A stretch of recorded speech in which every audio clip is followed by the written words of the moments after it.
எதிர்பாராததை எதிர்பாருங்கள். அதுதானே big Boss season 9. பல அன்ஃபேர் எவிக்ஷன், ஃபேர் எவிக்ஷன்லாம் தாண்டி இந்த வாரத்துல யார் எவிக்ட் ஆக போறாங்கன்னு சொல்லி பார்த்துடலாமா? நீங்கள் பார்த்து கொண்டிருப்பது சின்ன திரைகளாட்டா. இன்னைக்கு இந்த வாரத்துல டேஞ்சர் ஜோன்ல இருந்தது 4 பேர். அமித், எஃப்ஜே, சுபிக்ஷா, ஆதிரை. ஆனா இவங்களா விட்டு சாண்ட்ராவை தான் இந்த வாரம் வந்து தூக்குவாங்க அப்படின்னு நம்ம எல்லாரும் எக்ஸ்பெக்ட் பண்ணியிருந்திருப்போம் இல்லையா? அதுதான் ட்விஸ்ட். சாண்ட்ரா இந்த வாரம் எவிக்ட் ஆகல. இந்த வாரம் அன்எக்ஸ்பெக்டடான ஒருத்தர் தான் வந்து எவிக்ட் ஆயிருக்காரு.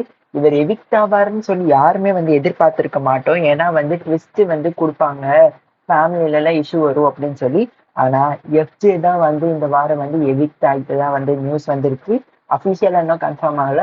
அபிஷியலா நியூஸ் வந்ததுக்கு அப்புறம் நான் வந்து நம்ம போஸ்டா போடுற யூடியூப்ல இப்போதைக்கு எஃப்ஜே தான் வந்து எவிக்ட் ஆயிருக்காரு அப்படிங்கிற மாதிரி சொல்லியிருக்காங்க.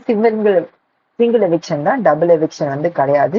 அடுத்த வாரம் வந்து ஃபேமிலி ரவுண்ட் இல்லையா, பல விறுவிறுப்பான வந்து பல ட்விஸ்ட் எல்லாம் வந்து காத்துக்கிட்டு இருக்கு. எஸ்பெஷலா பாரு அண்ட் கமருதீனுக்கு இடையில அந்த ஃபேமிலி கிளாஸ் எப்படி இருக்க போகுதுன்னு சொல்லி தெரியாது.